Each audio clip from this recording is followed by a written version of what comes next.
بصوا بقى يا حبايب قلبي الفراخ شكلها عامل ازاي. بصوا يعني مسلوقه مشويه حاجه كده وهمي، يعني مش هنقول مثلا الفراخ البلدي هي بتتشوي بتتسلق وخلاص وبتتاكل كده، لا عشان ولادك يحبوها كمان، لان في اولاد كتير ما لهمش بقى في الفراخ البلدي وعايزين الفراخ البيضه عشان تبقى مشويه والكلام ده كله. لا بصوا شكلها تحفه كده والله، بتلمع وشكلها جميل، يعني حاجه كده وهمي. دي الفراخ البلدي بتاعتنا، الحاجه البيتي. لا تقولي بقى نجيب محشي ونجيب فراخ محمره من المطاعم ولا الكلام ده كله. اهو على شويه فحم عندك كده، وبالظبط كده اخدت معايا بالظبط 11 دقيقه على الفحم.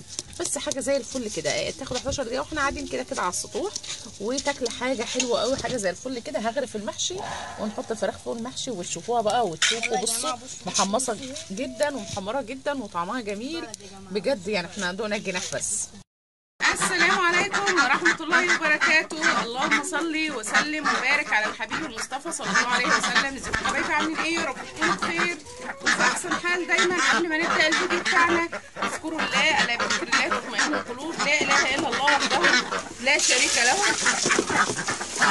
النهارده الفيديو بتاعنا حلو جدا جدا، متع اكل الطفل الجميل.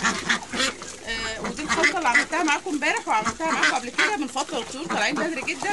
النهارده الفيديو بتاعنا طلبتوه مني امبارح وقلتوا لي عايزين طريقتك في عمل الفراخ البلدي المحشيه. باذن الله النهارده بصوا يا حبايب قلبي، دي خلطه المحشي بتاعتنا اهي، عملتها تحت عشان ننجز بس كده، لكن هنسويه فوق مع بعض. وان شاء الله احاول اعمل قانون هنا كده ولا حاجه ونسوي المحشي على القانون زي زمان. ده خلطه المحشي بصوا حمرا وجميله ازاي ما شاء الله. ومعايا هنا معلقه صلصه اهي شلتها من صلصه المحشي لان هنحتاجها، هوريكم هنعمل بها ايه بالفراخ. ومعايا هنا الكرنب بتاعي اهو. الكرنب ده انا مخزناه في الفريزر اهو ما شاء الله زي الفل، ما فيهوش اي حاجه ولا مجلد ولا ناشف ولا اي حاجه، والورقه بتاعته زي ما هي اهي ما شاء الله زي الفل اهو. الورقه بتاعه هنحشيه مع بعض. ومعايا قرنين فلفل حارين بس فتحتهم وشلت منهم العروق من جوه عشان الحراره بتاعتهم زايده خالص، برده هنستخدمهم مع بعض. هقول لكم هنستخدمهم ازاي. تعالوا لي هنا بقى كده ونشوف. دي حشوه الفراخ الفلاحي اللي هنعملها مع بعض. لو فراخك عجوزه او عندك دكر بط عجوز، حتى لو عندك دكر بط عجوز مش عارفه تسويه ازاي، النهارده باذن الله هقول لك هتسويه ازاي. اول حاجه معايا الفرختين اهو، غسلتهم ونضفناهم مع بعض وخليتهم زي الفل اهو مع بعض. تاني حاجه معايا رز، معايا ربع كيلو رز هيكفي الفرختين وهيبقى حلو جدا. بس عايزه الفت نظركم لحاجه، دول معايا فصين توم كبار اهم، اهم حاجه في حشوه الفراخ البلدي الفلاحي دي فصين التوم دول هيفرقوا جدا جدا معاكي في الحشو، وهتشمي ريحه الفراخ بتاعتك من اخر الدنيا وانت بتسويها كده.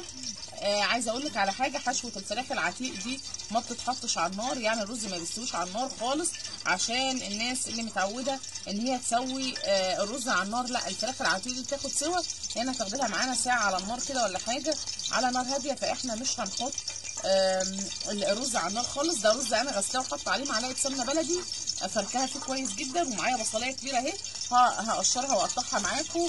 والفراخ بتاعتي زي ما هي. بصوا معايا هنا بقى اهم حاجه واهم خطوه اللي هتخلينا نسوي الفراخ بكل سهوله. بصوا انا جايبه معايا اهو اهم معلقه يعني هنستخدمها في حشوه الفراخ دي. ننزل الفلفل الاسود ده بس هنا كده. بصوا انا ما بحبش التوابل كتير في الاكل. انا معايا هنا ايه، بصوا هنا كده ظاهر البهارات. بصوا معايا هنا كوبابه صيني، ومعايا ورق لورا، ومعايا حته صغيره من جوز الطيب، ومعايا حبهان اهو. واهم حاجه بقى معلقه السكر دي. معلقه السكر دي في تسويه الفراخ بتفرق جدا جدا، وخصوصا لما تحطها زي كده. انا بصوا يا حبايبي معلقه السكر حطيتها في معلقه الزيت اهي، معلقه زيت كبيره. انا حاطه زيت ذره، ممكن تحطي سمنه بلدي بس عشان ما تبقاش تقيله، فانا حاطه زيت ذره، معلقه زيت ذره كبيره او معلقتين بالظبط. ومعايا الحشوه هنا هقشر البصله الاول ونشوف هنعمل مع بعض ايه دلوقتي. هقشر البصله واغسلها كويس وارجع لكم تاني. بصوا يا حبايب قلبي، انا اهو قشرت البصلتين، واحده كبيره وواحده صغيره. هاخد الكبيره دي للحشوه دي كده، والصغيره هاخدها كده اهو، هقسمها 4 كده اهو، وانزلها في الزيت مع التوابل دي كده، ونسيبها بقى تشم الريحه بتاعت التوابل مع البصل تجيب من اخر الدنيا يعني بجد. هنسيبهم كده مع بعض، واروح اخلط البصلايه بطريقه عشوائيه كده فوق الخلطه بتاعت الحشو. البصل لما بيبقى كبير فيها بيبقى حلو ومش عايز يتحط في كبه ولا ينعم ولا اي حاجه. هنعمله بطريقه عشوائيه كده ونقطعه بطريقه عشوائيه، سكينه تكون حاميه معاكي بس عشان تساعد. اهو هننزل كده فوق الثوم طبعا، وفوق معلقه السمنه البلدي اللي احنا حطيناها. معلقه السمنه البلدي دي بتفرق جدا، حتى لو مش عندك سمنه بلدي ممكن تستخدمي معلقه زبده صفرا عادي جدا، بتبقى زي الفل برضو. مش عندك ده ولا ده ما تستخدميش حاجه، ما تحطيش اي مواد دهنيه عادي خالص. هتستخدمي البصلايه مع الفلفل الاسود مع الثوم. اهم حاجه فصين الثوم زي ما قلت لكم كده، هو اللي بيدي ريحه للشوربه وريحه للحشو جميله جدا. طبعا الفراخ دي لو شمرت هنبدا ان احنا نحط كل ده على النار كده ونديله تشويحه كده على النار في معلقه السمنه اللي احنا حطيناها، ونبدا ان احنا نسويها نص تسويه كده ولا حاجه، نحط عليها نص كوبايه ميه ونسويها نص تسويه لو الفراخ شمرت او فراخ بيضه عايزه تحشيها. لكن لو الفراخ عتيق زي بتاعتنا، الفراخ دي عمرها سنتين زي ما قلت لكم كده واحنا بننضفهم مع بعض، عمرها سنتين مش صغيره يعني. فالرز هيستوي وزياده كمان. انا مكتره البصل في الحشو بيدي طعم جميل وما بيظهرش بالمره. اول ما بتستوي مش بيظهر البصل اصلا، كبير صغير ما بيظهرش في الحشو خالص لما بتستوي. هوريه لكم ان شاء الله ما تستوي، وهنخلط البصله كويس قوي مع بعض وهرجع لكم تاني. يا حبايبي انا لسه بشوح اهو البصلايه مع البهارات مع معلقه السكر، حاطه معلقه سكر كبيره يعني. هتتشوح كده، وتعالوا هنا بقى نشوف التتبيله بتاعتنا. وخطوه مهمه جدا جدا هنعملها دلوقتي مع بعض. بصوا ده فلفل اسود اهو، كتري شويه في الفلفل الاسود في الحشو لانه بيفرق جدا في الطعم. ده فلفل اسود وطحنا عليه ورق لورا برده حبهان وقرنفل. حطيت فلفل اسود اهو. اهم خطوه بقى بايديكي كده تلبسي بقى جوانت. احنا بنعملها بالطريقه الفلاحي بتاعتنا بتاعت امهاتنا وجدودنا، لا كانوا عارفين جوانتات ولا عارفين حاجه. انت براحتك بقى تلبسي جوانت، انت اللي هتاكلي، ما تلبسيش برده انت اللي هتاكلي. هبدا ان انا افركها جامد. لازم تفركي الفلفل الاسود مع البصل مع الرز مع معلقه السمنه والثوم، تفركيها كويس جدا جدا. اولا بتدي ريحه جميله قوي، بتحبي تشمي ريحتها كده وانت بتفركيها كده. البصل بيطلع ريحه حلوه قوي مع الثوم مع السمن البلدي مع الفلفل الاسود بشويه البهارات دول، بيدوكي ريحه بجد تحفه يعني. اهو فركتها كويس جدا جدا. وهنبدا دلوقتي. انا ما حطيتش عليها ملح لان الفلفل الاسود بتاعي عليه ملح. ممكن لو انت عامله بقى الفلفل الاسود ما فيهوش ملح تحطي ملح كده كده، بتشرب من الشوربه بتاعه الفراخ وبيبقى طعمها حلو جدا، مش بتحتاج ملح ولا حاجه يعني، بتتبهر مع الشوربه برده تاني. اهو دي الحشوه بتاعتنا بقى اللي بجد هتاكليها مش هتشبعي منها. هروح اغسل ايدي الاول وهرجع لكم تاني. بصوا يا حبايبي هبدا كده ان انا احشي الفرخه. بصوا ربع كيلو الرز هيحشي معاكي فرختين، ما تقولوش كتير لان احنا حاطين كميه بصل كبيره. فحتى لو زودنا في الفرخه كويس مليناها يعني ما تقلقيش، لان البصل ده بيكش في الشوربه او بينزل في الشوربه بيبقى ميه وبيفك خالص، فالرز بياخد راحته وبيستوي عادي خالص ما تقلقيش. اهم حاجه بقى الحشوه اللي بتبقى بين الوراك كده وبين جلده الصدر والصدر. بنشد الجلده كده، احنا فتحناها مع بعض امبارح وشدينا الجلده كده اهو. الجلده دي اللي يعني الرز اللي بيبقى بينها وبين الصدر بيبقى طعمه حلو جدا سبحان الله. وكمان بيدي معاكي شكل حلو للفرخه كده، بتحسها بقت مربعه وحلوه. دي الفرخه الكبيره اللي نضفناها مع بعض امبارح، وقلت لكم الفرخه دي معديه ل 2 كيلو ونص اهي. هامله بطن الفرخه كله كده زي ما انتم شايفين. زي ما قلت لكم ما تقلقوش لان انا حاطه كميه بصل كبيره، فحتى لو زادت شويه الحشوه ما فيش مشكله، والفراخ هتاخد معايا سوا، فبرضو الفراخ هتبقى حلوه وهتستوي. اهو انا حشيتها كلها اهي زي ما انتم شايفين كده.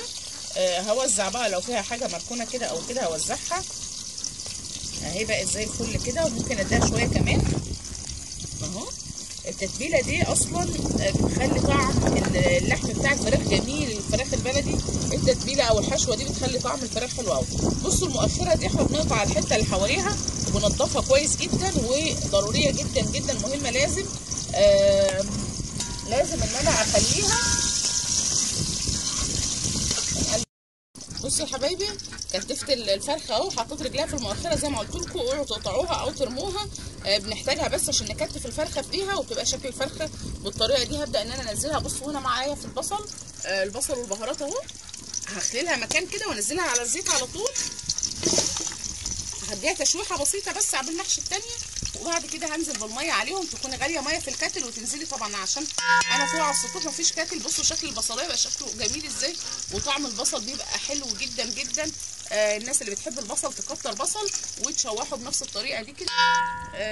هحشي التانيه برضو وهنزل بيها بنفس الطريقه كده اهو.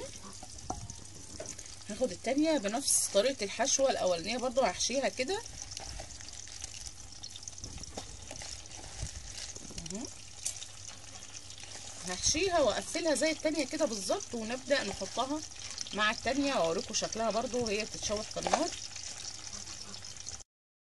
بصوا حبايبي هنزل بقى بالكبد والقوانص والحاجات دي. بصوا لو حسيت ان الفرخه واسعه معاكي من تحت من هنا والحشو هيطلع، فبسرعه حطي بقى الكبده في المكان ده. التانيه كانت مقفوله عشان كان فيها نسبه دهون عاليه، فدي انا حطيت فيها الكبد والقوانص، الكبد بس، القوانص لا. وهبدا انزل بيها مع التانيه برضو. بصوا دي اهي هعدلها كده. بصوا عايزه اوريكم شكلها. انا مش عايزه احمرها، انا بديها تشويحه بس كده، بتاخد ريحه حلوه قوي من البهارات المتحمصه معايا. واحط الثانيه بنفس الطريقه كده. وهجيب برده الكبد والقوانص، القوانص بتاعتهم اهي. بصوا القناصه بالدهون بتاعتها انا سايباها هتسيح. اول ما تتحط في النار كده هتلاقيها ساحت. هسيبهم يتشوحوا مع بعض تشويحه كده، وهننزل بالميه عليهم. خليكم معايا برده واحده بواحده وهرجع لكم تاني. انا شوحت الفراخ اهو زي ما انتم شايفين. بصوا معلقه السكر مكرمله جدا ومخليه لون البصله حلو قوي ازاي. شايفين لونها جميل قوي. معلقه السكر مكرمله كده وادت لون للفراخ حلو برده. هنزل بميه، المفروض ان انا انزل بميه سخنه من الكاتل او ميه مغليه، لكن انا عشان قاعده على السطوح فنزلت بقيسه ميه عاديه اهو من الحنفيه عادي خالص. هحط الميه بتاعتها ومش هحط لها الملح دلوقتي. دي خطوه مهمه جدا، ما ينفعش تحط الملح دلوقتي خالص اهو زي ما انتم شايفين كده. الملح لو اتحط دلوقتي هيأخر سوى الفراخ، فاحنا مش هنحط الملح خالص. احنا هنهدي عليها النار وهنسيبها. بصوا لون السكر مدي لون حلو قوي للشوربه، عمل شوربه وهي لسه اصلا ما غلتش. يعني تحس ان الشوربه اتعملت اهي وهي لسه ما غلتش. هعمل ايه كمان وخطوه مهمه جدا، هاخد معلقه صلصه من بتاعه المحشي كده، معلقه واحده بس، لاني محتاجه الباقي هقول لكم في ايه. معلقه واحده بس هتدي طعم ولون وشكل جميل للشوربه بتاعتنا اهو. هسيب بقى الفراخ مع نفسها كده، وهبدا ان انا احشي المحشي بتاعي وانا قاعده عبال ما الفراخ تستوي. بصوا القناصه الدهون اللي عليها نزلت ازاي ونزلت في الشوربه. طبعا الشوربه هتبقى دسمه شويه عشان هنعمل منها المحشي، فهي الشوربه بتاعتها اصلا بتبقى كويسه في المحشي. يعني بتبقى حلوه جدا، بتطلع طعم المحشي حلو قوي. هسيبها بقى تغلي مع نفسها كده واوطي عليها النار، وهنروح على المحشي بتاعنا نكمله وارجع لكم تاني. يا حبايبي الشوربه بتغلى اهي، وما شاء الله الشوربه سمينه وشكلها حلو جدا زي ما انتم شايفين اهو. انا هسيبها بقى تغلي كده وتستوي برده، هوطي عليها. بس انا حبيت اوريها لكم كده وهي بتغلي وطالعه بالشكل ده والمنظر الجميل ده. هغطي عليها تاني وهسيبها وهنكمل المحشي. بصوا بقى انا بحشي المحشي بتاعنا اهو. وده الورق اللي زي ما قلت لكم، الورق اللي انا مفرزاه في الفريزر اهو. بصوا انا بعمل رصه كده ورصه كده، يعني خلف بعض يعني اهو. هنحشي معاكم كده. بصوا انا ما بحبش رز كتير في المحشي، ممكن الف ورق كتير. بحب الواحد يستطعم كده بطعم الكرنب مش طعم الرز. بنحط رصه كده ورصه كده عشان الحله تاخد معانا اكبر عدد من المحشي. بصوا عايزه اقول لكم ان دي الحله اللي انا عملت فيها الصلصه بتاعت الرز بتاعت المحشي، ففضيت الصلصه بس وما غسلتهاش. حشيت فيها على طول مكان الصلصه اهو زي ما انتم شايفين. الناس اللي بيجوا يقولوا ده ورق الكرنب لما بتحط في الفريزر بيبوظ، والله ابدا. الورق ده عايزه اقول لكم ان هو من الشتاء اللي فات كنت جايبه شويه كرنب كده حلوين وفرزتهم، والصلصه كانت متفرزه عندي وكل حاجه جاهزه اشتغلت فيها على طول. طبعا الحاجه لما بتبقى جاهزه عندك في الفريزر ما بتاخدش وقت خالص بالمره اهو زي ما انتم شايفين كده. حتى الورقه الكبيره بقسمها نصين عشان بيبقى فيه بعض الورق كبير شويه، فببدا ان انا اقسمه نصين. شايفين ما شاء الله الصلصه بتاعتي حمرا جدا ازاي، مش بحط عليها اي حاجه. بجيب الطماطم الحمرا دي واصلصها واحطها في الفريزر. هكمل حله المحشي كده لحد ما الفراخ بتاعتي تدخل في السوا شويه، وهبدا ان انا اخد الشوربه بعد ما اخلص ونسقي المحشي ونحطه على النار نسويه مع بعض. خليكم معايا هكمل حله المحشي تكون الفراخ استوت وهرجع لكم تاني. بصوا بقى يا حبايب قلبي، ما شاء الله الفراخ دخلت في السوا. بصوا عايزه اقول لكم ان هي اتهرت اصلا مش استوت، يعني حتى ابني غزاها بالسكينه كده خلى الجلد اتفتح كله من بعضه، حاسه الرز كمان اتفتح. بصوا انا هبدا اخد كده، والله قعدت بالظبط كده بالظبط كده 40 دقيقه 38 دقيقه بالظبط. لكن انا زودت حطيت الملح دلوقتي، وبحط بقى القعد بتاع المحشي كده. انا خلصت حله المحشي اهو، ولعنا ولع المحشي اهي هوريها لكم. وهنحط حله المحشي كده نديها القعد بتاعها بس، وهنبدا نولع عليها على النار. الفراخ اتهرت بالظبط، يعني هي عمرها سنتين والله بالظبط، وقعدت معايا 38 دقيقه. هي المفروض تنزل كده، بس انا ما كنتش حاطط الملح لان اتشغلت عند الطيور. دخلت انضف لهم وسبت بقى الفراخ على النار، فما بدا ما حطيتش يعني ما اخدتش بالي منها. ابني جه كشف عليها بقى، عمل روحه شاطر كده وراح غزاها بالسكينه، فركش الرز من بعضه زي ما كده. زعلنا عليها طبعا، لكن الحمد لله الحشو حلو جدا وهي حلوه جدا اهي. بصوا قاعد الكرنب انا ما بحبوش متعجن قوي، فهنخلي القعد كده حبه تحت، يعني مش هيبقى طايل او مغطي المحشي كله. هو كده زي الفل اهو زي ما انتم شايفين. هنبدا نحطه كده على المقاده بتاعتنا او على القانون بتاعنا، ونحطه على النار كده لحد ما الشوربه تغلي غلوتين. هنزل الفراخ وهتشوفوا معايا هنعمل فيها ايه دلوقتي عشان تاكلوا احلى فراخ. بصوا شوربتها جميله جدا ما شاء الله اهي. هغطي بس الغطا وهقوم احطها تستوي كده وانتوا معايا. بصوا يا حبايب قلبي، البرميل ده اختراع بجد. هو البرميل ده طبعا كان عندنا قديم كده وكان مخروم، برميل ميه كلكم عارفينه طبعا، الصاج او الحديد ده. ف البرميل لما اتعمل يعني اتخرم كده، فجوزي فكر ان هو يشيل القعر بتاعه. وطبعا القعر بتاعه صاجه حلوه برده اهي، ممكن نستخدمها في شويه السمك او في اي حاجه تانية. وبدانا ان احنا بصوا خرم للحديد كده وعمل زي قانون كده، قانون او مقاده زي ما بتقولوا عليه. كانت زمان ماما كده بتعمل المحشي كله على القانون، فانا قلت بدل ما نحط بقى حجره ونولع فيها، فاحنا نولع في البرميل اهو. بصوا ما شاء الله النار حلوه جدا، وحطينا الحله بتاعت المحشي بتاعتنا عليه. طبعا تاخد حلتين كمان مش حله واحده، لان البرميل واسع وواسع اهو، وواسع اهو في المكان. فما شاء الله حلو جدا. هنسيبه يغلي كده معانا، وهحط الفراخ. هحاول كده احط الفراخ على الشوايه تتحمر برده كده تحميره خفيفه بعد المحشي لما يخلص كده ونخرجه. هوريكم برده وهنطلع الفراخ مع بعض وهتشوفوا معانا احلى محشي واحلى فراخ بلدي ممكن تاكليها كده وانت قاعده على السطح. مش هتحتاجي ان انت تنزلي بقى وتعمليها شغلانه، لا انا عملت كله وانا قاعده معاكم على السطوح اهو، وما خدش وقت خالص بالمره. اول ما المحشي ينزل والفراخ تستوي اخرجها كمان وندهنها كده ونحطها على الفحم، هتشوفوا شكلها بقى ازاي ان شاء الله. بصوا يا حبايب قلبي، انا طلعت الفراخ اهي. بصوا عايزه اقول لكم بس حبيب غزاها بالسكينه كده فاتفتحت، وانا ما بحبهاش مفتوحه، بس والله الحشو بتاعها حلو. بصوا يا حبايب الحشوه جميله يعني. بصوا والله العظيم ريحتها حلوه جدا، مستويه جدا جدا. بصوا درجه السوا بتاعتها واصله لحد فين، ان تحسوه كده معجن شويه، بس حلو قوي الحشو وهو معجن، طعمه حلو جدا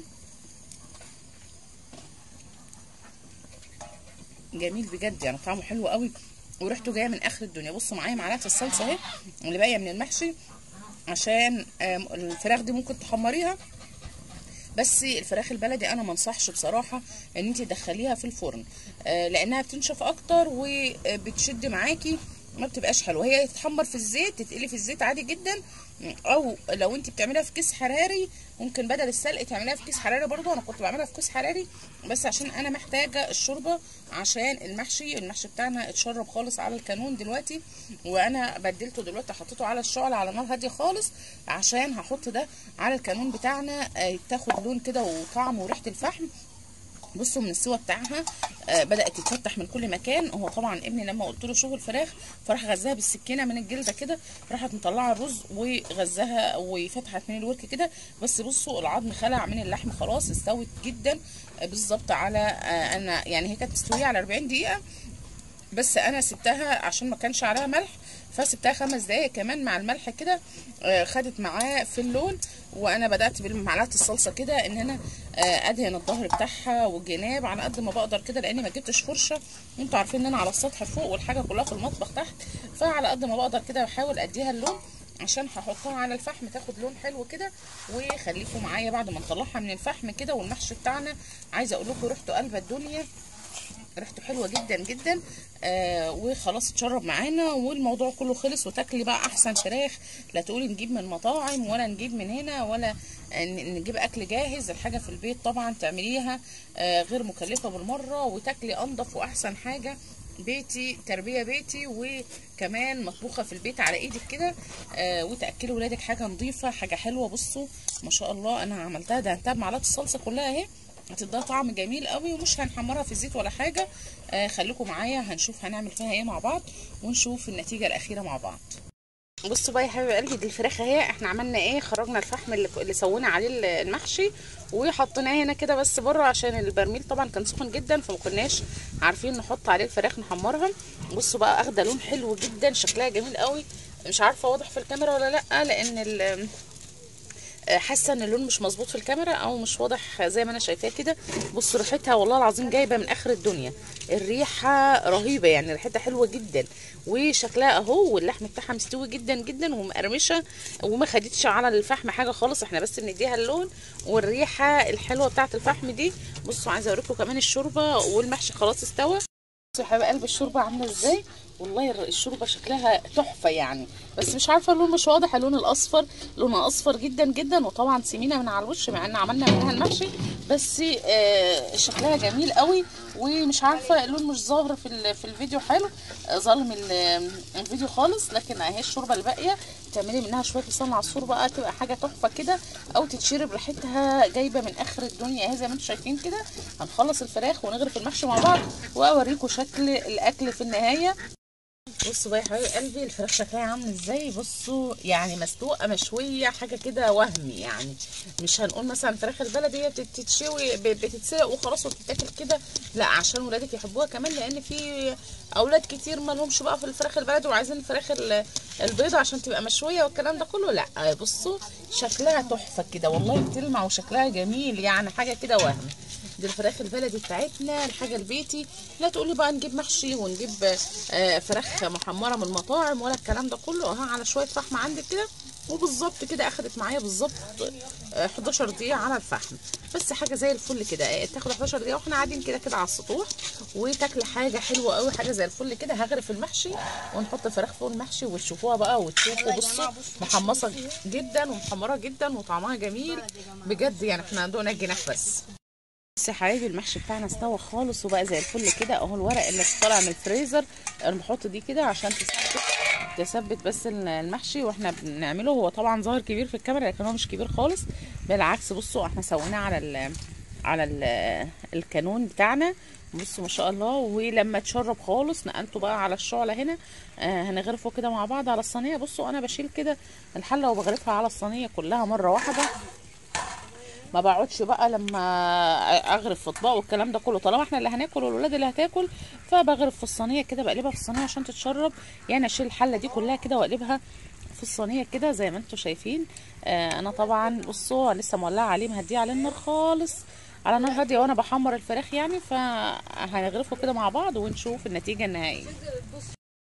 بصوا بقى يا حبايب قلبي الفراخ يعني حاجه كده وهم. بصوا شايفين، هات كده الكاميرا عليها حلو عشان ما يظلمهاش. بصوا انتوا شايفين، متخيلين منظر الفراخ ما شاء الله حلوه جدا جدا متحمره جدا. بصوا حاجه كده وهم يعني، شايفين منظر الفرخه عامله ازاي. بصوا بقى يا حبايبي، بصوا الفراخ عامله ازاي. بصوا شكل الفراخ ظاهره في الكاميرا حلو. بصوا شكل الفراخ حمرناها اهو على الفحم. وده المحشي بتاعنا، انا بحب المحشي صغير كده. بصوا يا حبايبي شايفين شكل الفرخه عامل ازاي اهي. الفرخه دي حمرناها على الفحم كده. هتاكلي فراخ بلدي ما اكلتهاش في حياتك بجد. جربي الفراخ بالطريقه دي والله العظيم هتدعي لي، اذا كانت بالحشوه دي او والشوي على الفحم ده حاجه وهم كده. انا عايزه اقول لكم ان البيت كله طالع على الريحه عندي هنا. طالع كله على ريحه عندي هنا، على شكلها وريحتها. بصوا والمحشي، واحسن محشي بقى قرن الفلفل الحر ده وده كمان. يا رب الفيديو يكون عجبكم النهارده. اضغطوا لي لايك وشير وسبسكرايب للقناه. اشوفكم فيديو جديد ان شاء الله. والسلام عليكم ورحمه الله وبركاته. فهنخلص الروتين بتاعنا كده ونفطر الطيور ونجيب الفراخ اللي بره اهي، ندخلها كلها وندخل الوز وناكلهم مع بعض ونجمع البيض ونطلع بقى نشوف مصالحنا كده بدري بدري عشان نخلص شغلنا بدري ونقعد رايقين. يلا كده هنروح ناكل، نحط لهم اكل وماء وندخلهم ونطلع نكمل الروتين بتاعنا بره. خليكم معايا.